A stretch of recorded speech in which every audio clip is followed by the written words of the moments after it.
راديو أنا تونسي.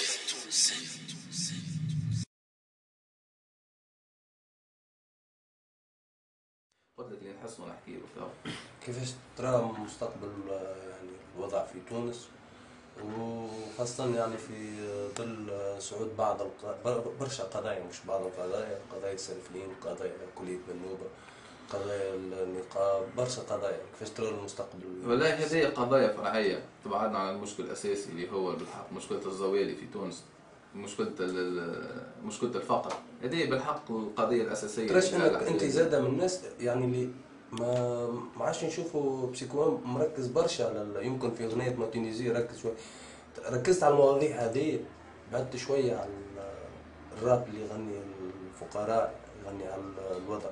باهي ارجع لك، قلت لك المشكل الاساسي هو مشكله الزباوله الفقراء، مشكله الحريه الكرامه. هذا هو مشكله النقاب والسلفيه. انا وانت والعباد الكل نعرفوا اللي سلفي، لو سلفي مش يعمل لحيه طولها 2 متر ومعبيه بالدود وما يعرف شنو ومسخه وريحته بالحلبه وسنيه صفر ما يغسلهمش ويعيط ويكفر، مش هذا السلفي. السلفي انسان. السلفيه ما هيش حزب سياسي، ما هيش فرقه من الفرق، هي منهج. السلفية هي فهم الكتاب والسنة بفهم الصحابة والتابعين لهم بإحسان. هذا هو، وهذا يحمينا من البدع. ايش معناتها؟ معناتها شكون يفهم القرآن أكثر؟ نحن ولا عشنا توا إلا الصحابة ولا التابعين؟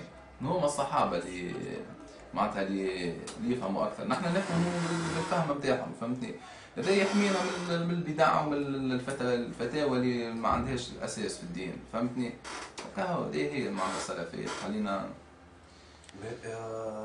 باش نبدلوا نحكيو توا على الوضع في تونس وكل شيء، باش نبداو بعد شوية باش نحكيو على أول يعني أول مشاكل بسيكوام دي جي كوستا، لكن بعد ما نسمعوا الاكستريم من ستريس بوست تروماتيك.